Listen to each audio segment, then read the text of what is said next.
huge pleasure to have Kevin. He's a ceramic artist. He's somebody who's really passionate about math. He has also other passions that actually I share with him. So I'm very thrilled to have him here to basically just talk to us about topology and how topology inspired his art of ceramic. Okay, awesome. Take it away. Yeah. Thank you very much, Nabil. So as Nabil said earlier, first I want to thank everybody for being here, for taking time out of your day to come see me. Thank you to especially anybody who isn't necessarily a mathematically oriented person for being here. I really appreciate you giving this a chance. And also, thank you to any students who are here, who were coerced to be here for some extra credit from their professors. My name is Kevin Corotis. A little bit of background on me. I recently graduated from Miami University in Ohio with a minor in math, minor in ceramics, major in economics. But I spent a lot of my time there in the ceramic studio making mathematically inspired art and other art, crossing over with my other passions. So I guess the first place that I like to start is answering the question of what is topology? And that answer is topology is the study of forms and features of land surfaces. Just kidding. That's topography. I scared the topologists here for a second. So, topology is the study of sets and spaces without the factor of distance. And I also want to say, for you topologists here and for you math professors here, I like to envision my talks about math through my interest in math, which is not necessarily by the exact rules of topology. I also wanted to focus this talk off of the hardcore rules of topology because I think it is sometimes a very scary field, and I really wanted to make it accessible for everybody. And in addition, when I do talk to other people about my work, I always try to frame it in the sense of a way that everyone can understand.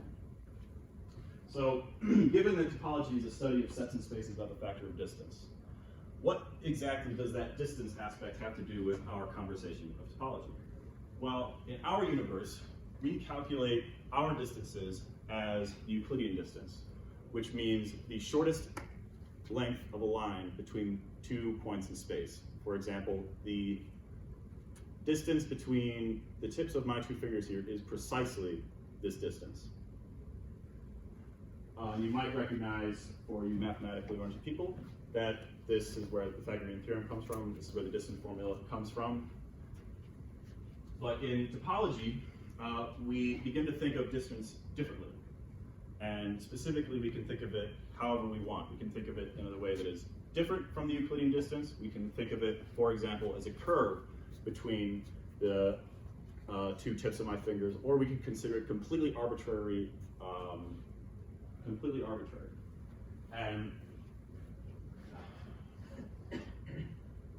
And what does this mean for our discussion of topology? What does this mean for our discussion of objects in our world when we start to consider them without distance?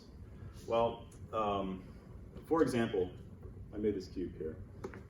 We define this as a cube only because each side has an equal length, each face has an equal area. But wait, I just said the words equal length, equal area, and those are all really just functions of distance. So in topology, we can completely reimagine what something like a cube could be.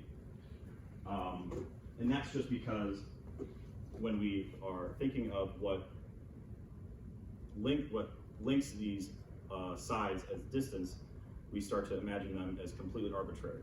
And in that, we find that a cube can be represented by an infinite number of different spaces. And when I say spaces, I mean really the identity of a space that is presently occupying a cube.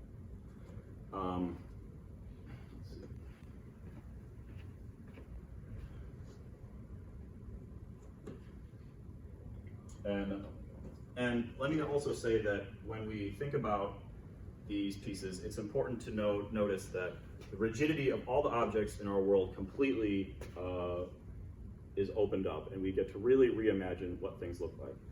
For example, when we are able to reimagine the distance of any aspect of an object, we get to completely play with the form of the piece however we'd like. So that might include stretching or contorting or twisting. And you could really make any shape, almost any shape, out of a cube. And I think that a great way of describing this is that when we think of a cube, when we see that the edges in these spaces are really, again, just a function of distance. So when we completely reimagine these functions of distance, we can see that a cube is then equal to a sphere, is equal to any kind of polyhedra, which I put some examples of polyhedra up here just to show that a cube could be represented in any number of ways, including a sphere, and I put this kind of abstract piece here just to kind of show the kind of lack of rigidity that these spaces can have. And so what we call two spaces that are spatially equal in the eyes of topology, we call them homeomorphic. For example, we call the transformation from one space identified as, in this case, a cube, to a sphere or a little ball as a homeomorphism.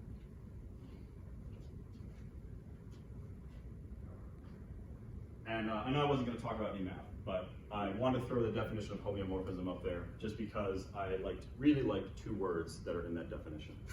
And those two words are bijection and continuous. A homeomorphic, for a function from x to y to be homeomorphic, and when I say a function from x to y, I really just mean the function from one space to another, where this could be x and this could be y.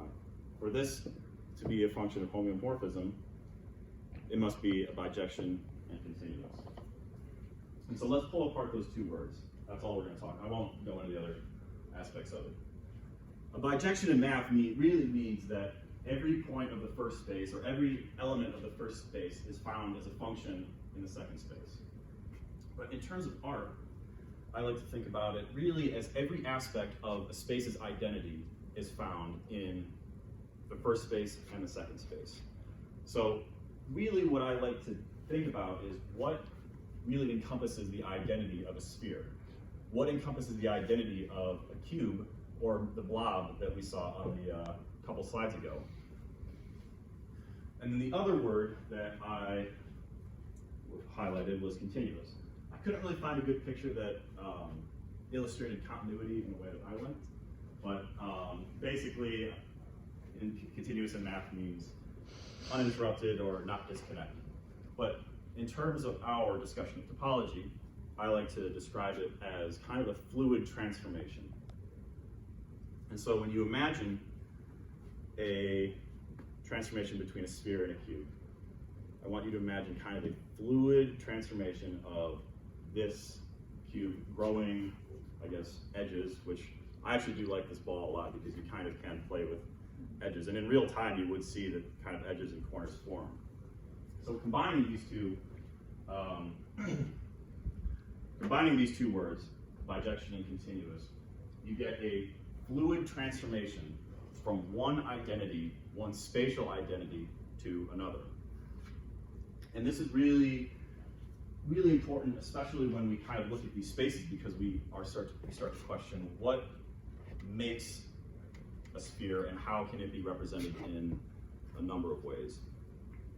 Now, as much as I love talking about cubes, I don't think there's a ton to be done with them. I think they're pretty basic. But I like to start talking about cubes and spheres because they form a really solid basis for my artwork. And they form a really solid basis for understanding where I like to see topology in artwork and see it in other spaces.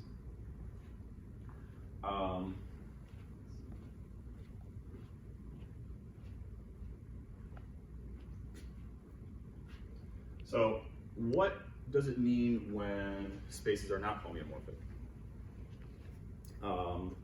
I would say, great question. So I lost my train of thought there. Basically, a great way to, the first thing that you kind of learn in topology is that a donut, or a torus, as it said, is not homeomorphic to a sphere. And I was always told, and the first thing that you learn is that it's just because the torus has a hole in it and the sphere does not. And when I would talk about this originally, I would like to just say that, and I would be like, well, it's just because this one has a hole and this one doesn't. But it wasn't until recently that I really started to want to question why that is. And it really starts to get back to that kind of idea of distance that we discussed earlier. And specifically, with all of the things that we can do with distance in topology, we can't break it up and we can't put it together. And why is that? Because it goes against the fundamental idea of what a distance is. It's some way of measuring the space in between 2 points. And if you were to segment that or combine two, I guess, different distances, you would be really going against what the fundamental idea of a distance is. And so, yes, there are absolutely very mathematical ways of deciding or determining why a sphere isn't homeomorphic to a torus. But in my case, and in our discussion, I like to imagine that the hole cannot be created because of a breakage in distance. And so, for a moment, I would like you to imagine a sphere, or the identity of the space that is presently occupying a sphere. And I want you really to imagine it without this notion of distance. And yes, it's very fun to play with it and mess around with it a lot, but really imagine what does a space without distance look like? And specifically, imagine how you can manipulate it, and possibly could you put a hole through it? So I'll give you a second, let me drink some water.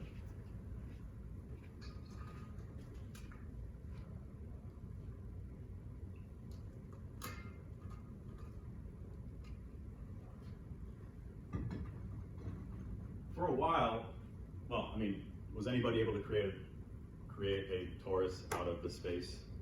No?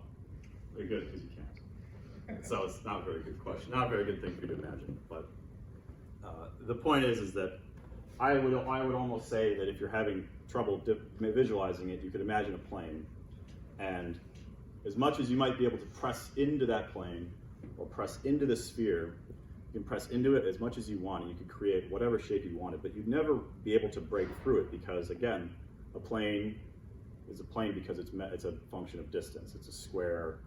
You can measure it in whatever way you want, but when you would be breaking through that plane, you would be going against the idea of distance that we discussed.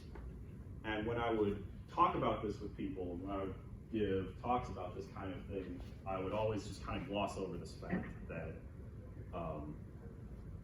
that you can't decide, or you can't make a hole out of a piece. That's just kind of what it is. And it was really through starting to think about more recently that I wanted to dig deeper into what that means. And so the question is, what is homeomorphic to a torus? And any person who knows anything about topology would probably say, well, they know that a torus is homeomorphic to a mug.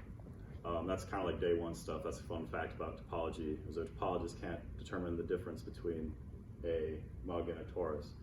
And the basic reasoning is that the hole that goes through a torus is spatially equal to the hole that goes through the mug. I used to be really fascinated by this idea, and specifically, I made a set several years ago of a mug transforming into a torus. And I thought, again, I was really fascinated by this idea, but more recently I've kind of become a little more desensitized to it, as I think it's kind of basic. And the reason I think it's basic is because the equivalence that is drawn here is between two objects that we know so well. We know everybody can identify a mug, and I would say anybody can identify a torus. But by only exploring a torus as these two spaces would be missing out on a universe of the other spaces that it could occupy. I mean, that's like saying you're only seeing the world through black and white. I'm colorblind, and I already know that there's a universe of color available to our eyes. So why can't there be a universe of spaces of tori available to our understanding of what the identity of that space could be? And so, taking this idea, I was really less fascinated by the end products and more fascinated by the pieces in the middle. And again, this is several years ago, and so I was, more recently, I've started to kind of experiment with what the identity of a mug or what the identity of a torus could be. And specifically, kind of creating pieces that combine both entities in a way that causes the viewer to question what it is they're looking at. I don't know. You might say this is a mug, you might say this is not. It is a mug, it is a torus. But specifically, when you look at this, you have this kind of idea in your brain of how you might want to interact with it. Because based off what you're seeing, traditionally, like with a mug, you see that the hole going through the handle is obviously where you want to put your hand, right? But in topology, right, that doesn't matter. So I was always fascinated by how can we understand objects through the lens of topology in a way that kind of pushes our understanding of what objects in our everyday life could be represented as. And then where does that line exist between, where a mug is versus where a torus is, where it's some amalgamation of the two. And really in my work, I like to really kind of understand where that line looks. Where can we start to identify the identity of certain objects? And I'm not alone in this as kind of a ceramic artist. I pulled these pictures just off the internet. And really what I want to illustrate is that each of these pieces plays very differently with the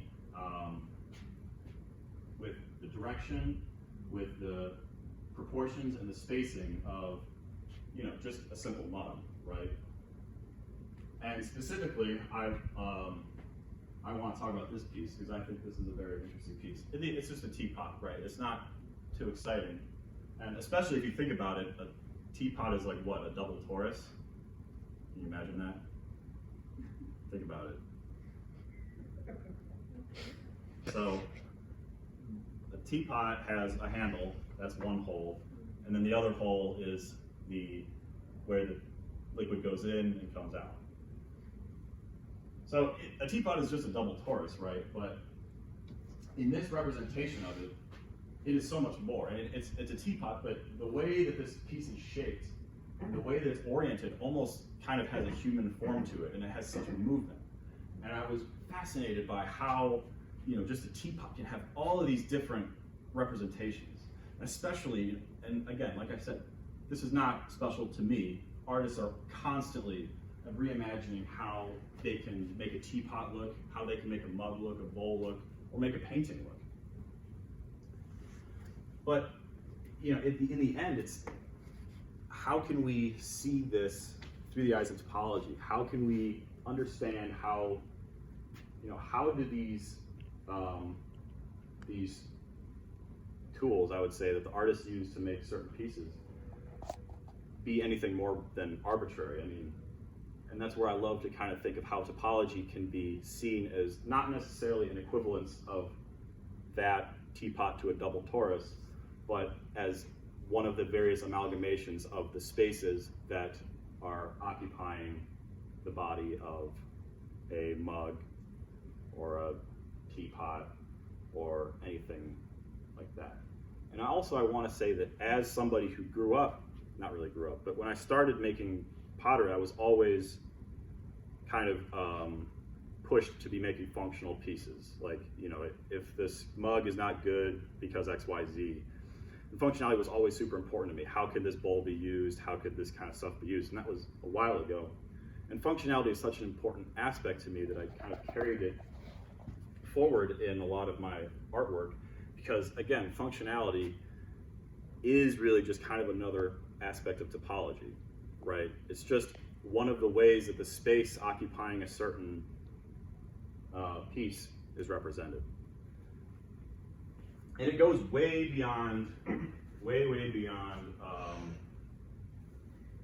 simple ceramic pieces. I mean, you can't tell me that Picasso wasn't a topologist the way that he was re-envisioning the way the human form looks.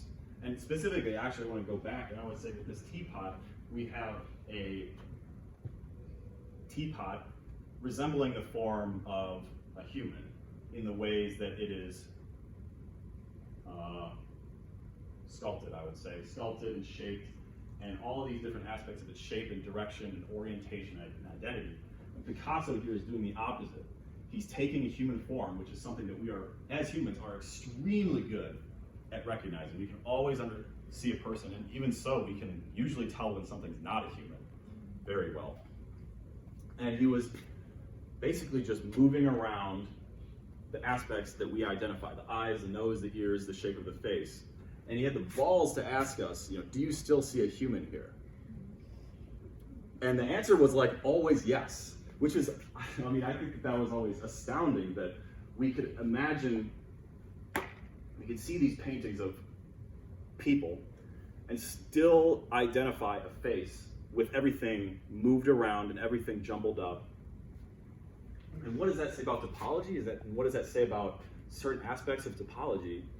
I like to think that in a way that the eyes, the nose, the ears, all of these kind of central aspects of what make our faces identifiable are really just the key aspects of topological solids, like holes.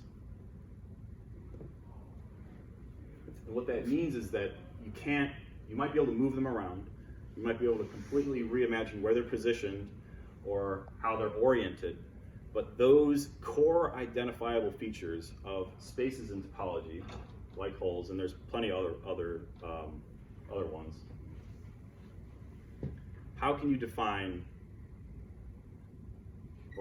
they show how you can define anything really. And so this is something that I was very interested in doing, and kind of exploring how we identify things every day in our life, and how the math behind them supports what they embody. And so with that being said, I'd like to ask, what do you guys think creates a teapot? What do you think makes something a teapot? Anybody? Well, it's got to be able to pour, right? It's got to be able to pour, okay. So it's got to be able to hold liquid inside of it and then pour that liquid out. Okay, so what does it pour out of? A spout? I don't know if that's necessary. You don't think a spout's necessary, okay. I need a clarification. Yeah. The teapot, I assume that little cap is removable. Yes, like a lid? So then you do have the hole that goes through. But if the top is not removable, then you just have the torus, right? Yeah, I would say so. And the hole in the spout is just, what do you call it, a deformation? Yeah, definitely, yeah. Okay. But my definition of a teapot will always have a lid that's removable. Right. Okay. And I guess, again, that's just kind of an aspect of my identity, was always creating teapots that had removable lids. And I also think, that is definitely an identifiable feature of a teapot, is like a lid that you take off and you pour water through and you can tip it. Otherwise, you just need to be Exactly, yeah. And I think that's like also a super great point, because it's like, well, why don't we make just tea in mugs? Or like, why don't we make just tea in a giant mug, for that matter? Because like I said, if you just wanted to make this big, it would pretty much just be a pot with a handle. But there's something very different about our understanding of teapots, which leads to this idea of topology, that there's these certain things that we identify and that we characterize as objects and spaces that are always going to stand out to us as that certain object. And so, I asked, what do you think makes something a teapot? Some kind of things that I like to think of is, has a handle, has a lid, has a spout, holds tea, and has some sort of base. I think that those are pretty good start for what a teapot could be. This is a teapot. Of course it's a teapot. You guys may agree with me or may not agree with me, but I think we said about a mug being a teapot in itself, it just kind of goes back to how you identify objects in your life, and that kind of just reflects who you are as a person. But that question, what makes something a teapot, is itself a mathematical question, because all of those attributes are really no different than Picasso's facial features. They all define the functionality of an object in a visceral and intrinsic way. And so I love to create pieces that then push your understanding of what you believe objects could be.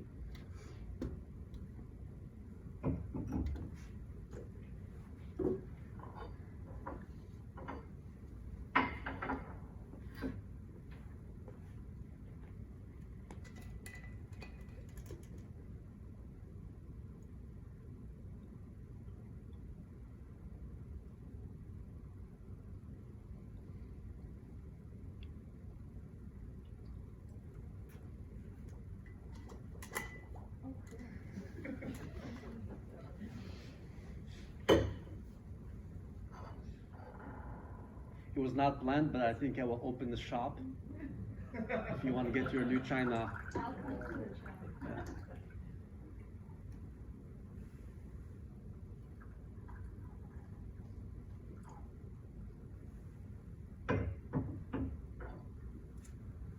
Okay. Thank you to Nabil, by the way, for organizing this. Okay. Cheers, buddy. Cheers. Well, and I mean, and also, like, how does he interact with this? Yeah. That's a question. Yeah. I don't know if that's the best way to do it, honestly. I kind of designed it differently. Once your art is out in the world, you don't get to control it anymore. That's true, yeah. Yeah, actually, we're heavily inspired to. We are right? very, very trained to want to use the hole as a handle, but I did make it so that It's heavier here. it's Yeah. Yeah. Here, take that from me if you don't want. Thank you.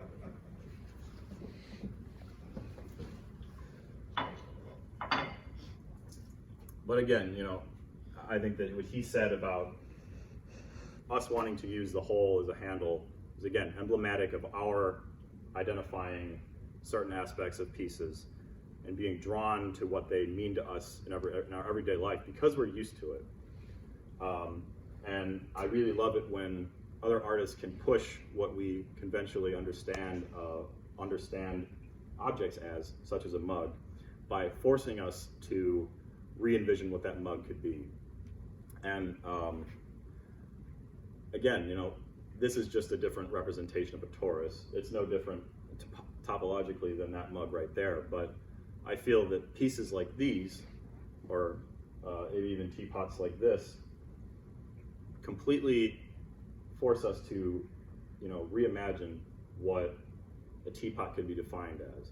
Obviously, this teapot doesn't hold much tea, but then again, a lot of real teapots don't either. So it's like, how can you see these pieces in your life, and how can you see different things? Yes?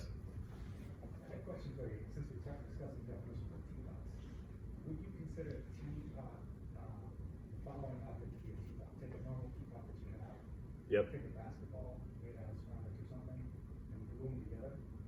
So you hang it out of a cavity that you can't put the water in, then you still have something to hold water. You use still to satisfy all your definitions for the cover. Interesting. So would you consider that a teapot? I don't think I'm quite understanding the image that you're drawing, or that you're. Oh, yeah, so take that picture right there. Yep. On the screen, and just glue a basketball to the side. Maybe a small bag. The small basketball. The small basketball Yeah, where? yeah, just take that basketball and put it right up Pop it on the side of Put it. it right on the side. Like this? Yeah, There. perfect. There. So those are now topologically different. Because you can't get from the inside, there's two different inside cavities. Right. Well, actually, there's one inside cavity. But anyway, so there's something different. They're topologically different. So my question to you would be, would you consider that second object to be a teapot as well? Well, I think that question could be answered in this piece, because not every arc of this teapot holds tea. So a lot of these arcs are pretty much useless. And I would say that since that they are glued to the teapot, and they still function as function as a part of the teapot, I would say that it is still a teapot. Are they hollow? They are hollow. Oh, so they're basketball holes. Actually, you have, yeah. Yeah. So the piece topologically has more spheres attached than just your one.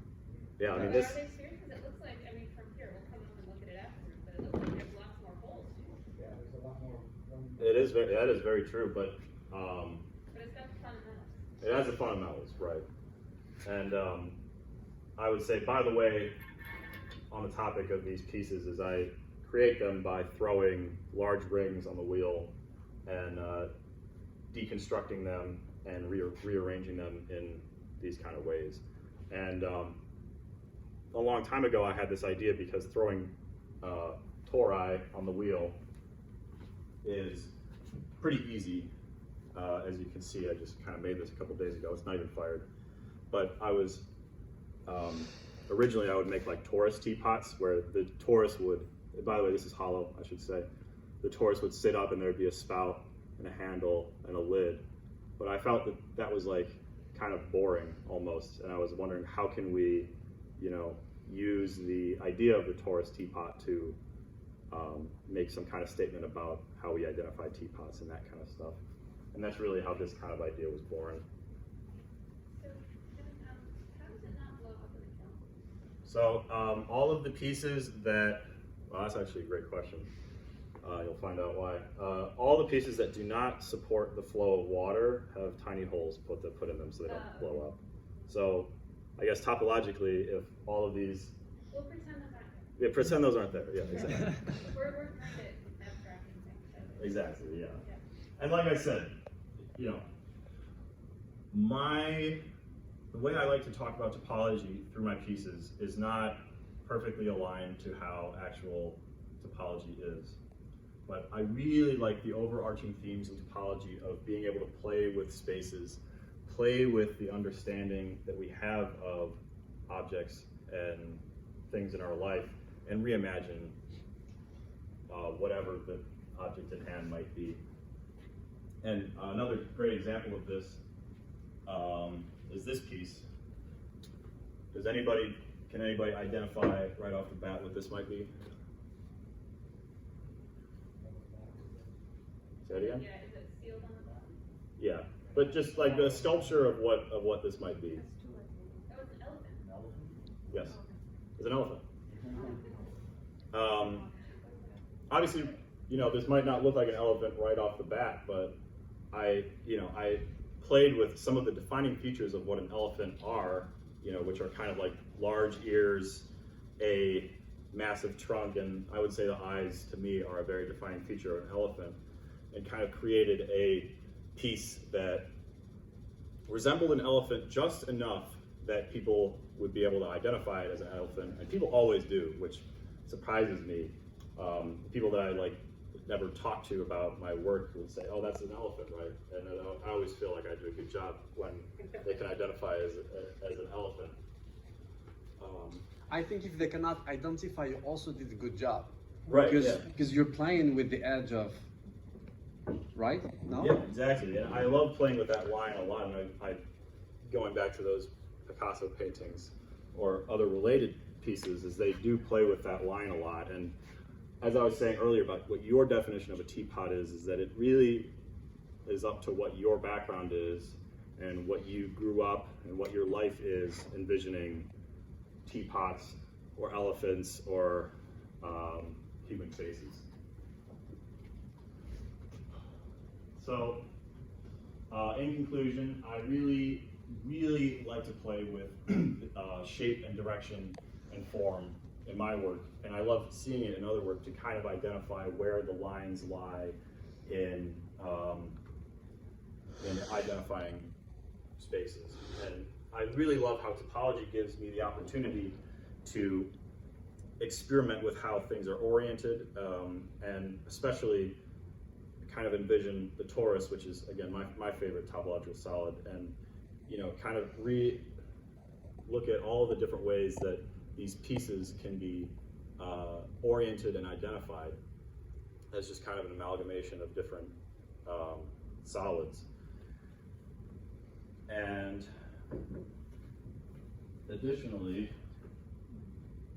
I really enjoy being able to reinterpret any object like a teapot or a mug through the lens of topology, and especially through the kind of homeomorphisms that we can make with whatever we might be looking at. And my question to you then, moving forward, is like, how will you re-envision the artwork or objects in your life that you've always kind of assumed to be one type of thing?